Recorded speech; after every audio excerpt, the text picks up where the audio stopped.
Hi everyone, this is Cherry Enchantress back with another numerology reading, and today is September 8th and I'm going to do a little talk about the number 8. Before I begin, if you're having any trouble hearing me, I recommend putting your earphones on, putting up the volume maximum. I did what I could on my end. I did some enhancing. I don't know if that's going to help you at all, but I did some Dolby audio enhancing that we'll see. What you get, what you hear is what you get. I am a soft-spoken person. I'm not going to speak loudly because I don't believe in yelling at you. And so it's up to you to turn up the volume to such an extent that you can hear me, and do this in a quiet place. Most of my readings are quiet meditation type things, not entertainment that you would listen to in a loud place. I would suggest going in nature somewhere, or in quiet spot in your home or whatever. It's not something that you're supposed to be listening to while you're watching TV or anything like that. It's spiritual, it's meditative. So I feel like my volume is at a good place for spiritual matters. And so this is what you're going to get. You're going to get a soft-spoken person who's going to give you some of her wisdom in spiritual matters. All right, so number 8. The number 8 vibrates to the planet Saturn. It represents wisdom, learning through experience, stability, patience, and responsibility. 8 is also the number of financial security, caution, restriction, self-discipline, and self-control. A person or entity who is influenced by the number 8, if born on the 8th, 17th, or 26th day of any month in any year. People or entities born on the 8th are stamped with the distinct imprint of the number 8. So are those born on the 17th, 26th day of the month, but these will in addition be challenged to unlock the karmic mystery of the compound number 17 or 26, as the case may be, in their lives. The same is true of the single and compound number of the name of the person or entity being analyzed. The number 8 characteristics and attitudes will be periodically exhibited by the 8 person or entity and will interact with that person's or entity's personality in different ways, depending on the individual sun sign. So number 8 belongs to Saturn, which is the ruling planet of Capricorn. So Capricorn, the 8 vibration intensifies the sun sign personality traits. Then for Cancer, the 8 vibration sometimes opposes the sun sign motives, but with effort can be used to balance the sun sign nature. Pisces, Scorpio, Virgo, Taurus, the 8 vibration harmonizes well with the sun sign character, motives, and personality patterns. Aries, Libra, Gemini, Leo, Sagittarius, Aquarius, the 8 vibration is in sharp contrast with the basic sun sign instincts. When it surfaces on occasion, the personality, the behavior is so unusual relative to the person's normal sun sign attitudes, it startles others and often surprises the number 8 person as well. The following definition of the number 8 applies to both people and entities. 8 people are normally quiet, reserved, and shy. They don't obviously push ahead, but slowly and surely they will get where they want to go, and nothing will stop them from achieving their ambitions. The shyness and reticence is a cover for an intense drive to reach the top of the profession or career. They make excellent teachers and counselors. Most of them could be successful in the tough game of politics, although now and then there's a sour apple in the barrel. And they excel at anything that requires patience and intelligent deduction. Those influenced by the 8 vibration may have poor health in childhood, but they grow more robust when they reach maturity. And the longevity is common with 8 men and women. These people are willing to wait for their plans to bear fruit, and they use the waiting time wisely. It's rare to find an 8 person procrastinating or goofing off. They have an inborn sense of duty and responsibility that won't allow them to take a careless attitude toward what is expected of them. Most of those born under the 8 fluence are as reliable as grandfather clock and as cozy to be around as a grandma quilt or comforter. They have a rich sense of humor, but one has to watch for it. It's subtle and never obvious. These people behave as if they don't care they don't care a peanut what people think of them, and they appear to be turned off by compliments. Yet inwardly, they care very much what people think of them, and the compliments are sincere. And if the compliments are sincere, they secretly enjoy them, although they hide their pleasure, for fear they might be considered weak. To be considered weak is the very last thing they want to happen. Although the 8 vibration, like all single number birth vibration, interacts always with the person's sun sign, and the traits aren't always present, they only surface on occasion. Most 8 people have a very deep and intense natures and great inner strength. They often play an important role in life's drama, and many times are the instrument of fate for others. There's a decent tendency toward fanaticism in religion, and they'll stick by what they believe relentlessly in the face of all opposition. They make loving friends but bitter enemies. Although 8 people appear to be cold and undemonstrative with those they love and trust, they can be shyly affectionate and warmly devoted. They're often lonely, needing desperately to be loved, and they're capable of great sacrifices for an ideal, an ambition, or for those who depend on them. They grow stronger in appearance and behavior as they grow older. They look and act younger at 50 than what they did when they were 20. They're as demanding of themselves as they are of others, but for all the all the outward attitudes of wisdom and maturity, self-control and discipline, the 8 person's heart is lonely and longing, and they need to learn that the pursuit of happiness is not a sin. Okay, so I picked out a few cards. Here we have the 8th card in tarot is the Strength card. And strength, that I think that's pretty fitting. Let me go ahead and blow this candle out so we don't have any problems. So the Strength card. It's interesting that 8 would be the Strength card, but it's appropriate because the card is about courage, calm composure and patience, compassion, persuasion and self-control, tempered force, managing impulses to control anger and force rather than being manipulated by them. Unshakable resolve is what you will see through to the desired end. So 8 people do have a certain tendency to be stubborn or stick to what they intend to do. So there's the 8 card. Here's the planet Saturn. It's just so beautiful. I think it's the prettiest planet of all of them. All right, and then of course number 8 is lately has been represented a lot by the infinity sign. So I'll go into that in just a minute. Nemesis is the one that I thought of would be interesting to talk about along with the number 8, because 8, all right, so we just had Saturn go direct, which is good. It's a little bit nerve-wracking because when it was in retrograde, it seemed like things were put on hold. Things that had to do with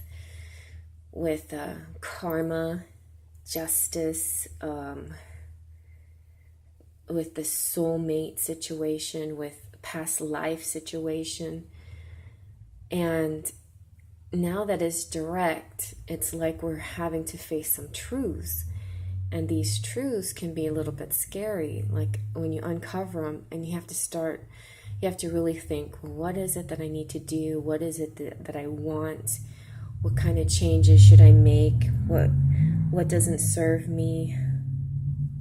So since Saturn's been direct, I got a promotion, so that was kind of good. And I made a decision to clear out something old and things like that. So that might come up. So, but with Nemesis, all right, so Nemesis is in the Enchanted Oracle deck, she's about karma, good or bad karma. So if anybody knows anything about karma, and I'm pretty sure you do, karma, there's two kinds of ways karma can come up. You have the karma that you bring with you from past lives, that something that you didn't learn from a past life or didn't overcome, or that you have to make atonement for in this life for something you did in a past life. That's that one kind of karma, negative or positive. So then there's instant karma, which I think has been happening a lot more lately. Instant karma is kind of just retribution basically for what you just did like a day ago or 2 days ago. A lot of times we'll see somebody do something bad and you're like, man, I wish there was some way I could get back at them. Well, karma will take care of that. But then you get a little impatient. You're like, well, karma could take forever. Karma could be their next lifetime where they fix that. But it seems like what's happening more and more now is they are getting more immediate retribution for the bad things they've been doing. So these people who think they're going to get away with stuff don't have to worry about it. It will come back to them and they will have to rectify it. So also with good karma, it can happen the same way. You can be pouring your heart out, giving your all, and you think, I'm not doing this so I can get something back. I'm doing it just purely because I know it's the right thing to do and I want to do it, but I just feel like the good is not coming back to me. They always say you give and you receive 10 times the amount you give or whatever. Well, now you're going to see more of that too. You're going to see more instant good karma too. You do something good for the world and it'll come right back to you and multiple times. So think of that. When you're giving, you're not supposed to be thinking about what you get back, because that's not the point. Giving is a decision that is from the heart and not anything analyzed in your mind. It's a pure thing. So try to remember when you give, not to expect anything. Do your best not to expect anything, because that's usually when you're going to get it back, is when you're not expecting it, right? So karma is an interesting little thing in your life, And then, bottom line, the thing is, whatever positivity you project out in the world, the law of attraction will take care of that, You project positive. You surround yourself with positivity and love and goodness and kindness, and you're going to get that back. If that is the world you want, you will get that back as long as you're projecting it outward too. If you keep thinking negative thoughts about what's going on in your life, well, you're going to get that back, And if that's what you want, well, that's what you're going to get. If you don't want it, then stop thinking about it, Stop thinking about the things you don't want and start thinking about the things you do want. So Nemesis kind of helps us out, explains that to us. Yep, and so as far as this infinity symbol, it's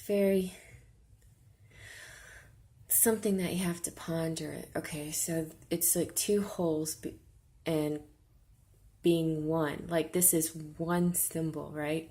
It's an entire 8 is one, but when you look at it, you see two shapes within the one image. So that represents like a twin flame situation. Like you and your twin flame make an 8, basically. It doesn't matter whether you're the top part or the bottom part, and that's why infinity's put on its side. So it doesn't matter if you're the right side or the left side. You are part of this infinity, this never-ending love that lasts forever and ever and ever and ever and ever and ever. And all these lives that you've lived through, it's going to always be there. You may or may not meet your twin flame in this life or many lives. You might not even meet them at all. And if you do, that's wonderful. If you don't, they're still there. It doesn't mean they're gone. They're still there, still part of you, connected to you forever. Because in the twin flame, when you were born onto this earth, first you were just a spirit, and the spirit was broken 2 pieces and made 2 souls. And then those souls became flesh. And we keep seeking that other soul to complete ourselves, to go back to the way we were. But now we have to deal with our physical situations. And along with our physical situations comes the practical reality of being human on earth. Time doesn't have any real specifics, time is just an illusion. And so when you're here, that's why so many times they say like your twin flame could be older or younger than you. That happens a lot. They could be living a different set of circumstances as you that keeps you separated.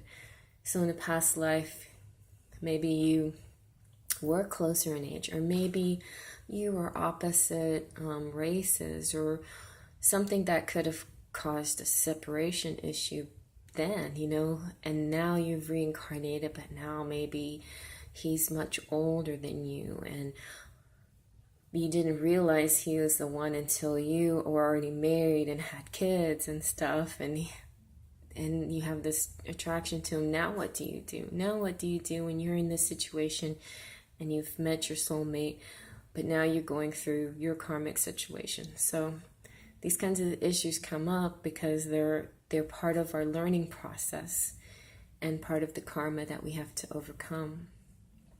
And as long as we keep a positive attitude towards it all and pray for the best possible outcome and give love and understanding through it all, because it's kind of a hard thing to be angry about what's going on. It's not like their fault for not recognizing you so late in the situation. That's not their fault. They went through what they went through. They had their karma to go through. So that could be one situation. Or it's not their fault if they're so embedded in a world of material world, a 3D world, where everybody says, no, it's not all right to be with that kind of person. And so they just went with kind of a normal, basic, vanilla relationship, whatever, when they really, deep in their heart, wanted a higher kind of love. So who knows, whether it'll work out in this lifetime or not. But I think if you're on that journey, trying to get to that place where you connect, whether you connect or not, your goal of your journey, the journey is a great journey. You're learning so much about yourself. You're evolving. You're ascending into a higher level, You're becoming more you than you ever were before. So there's no blame and no guilt, and nobody's doing anything wrong. We're just living our lives. And so that's the way it should be, Don't be angry for the situation. Be happy for who you are and what you're learning and how you're growing, and just keep forward in that kind of frame of mind, keep giving love outwardly. That will help you so much when you're feeling sorry for yourself, or something, you just don't know what to do. You feel a little trapped or feel sorry for yourself, and you're so kind of focused inwardly and don't know what to do. Well, the best thing to do in that situation is go do something for somebody else, go outward. You'll forget your troubles for a while, and you'll put a smile on somebody else's face, and then that will help you, make you feel better, and it'll give a good vibe for you, and that vibe goes out to the universe, and then that will come back to you. So, and believe me, I am just like everybody else. I forget to do these kinds of things too. And sometimes I think I just make to give these talks to remind myself what I need to do.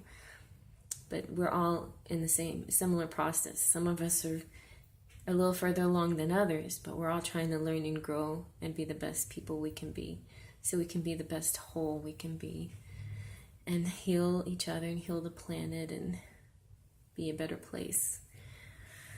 All right, so that's my Saturn talk. Saturn's a very heavy planet. Yep, it's deep. And besides number 8, the single number 8, there's a chapter about 8 and 4 and 8, the numbers of fate and destiny. So 8 is also a fate number, and that was something that I will have to get into separately. But I will do another talk about the numbers of fate and destiny. All right, everybody, I hope you enjoyed that. Just go out and give some love, faith, trust, and pixie dust.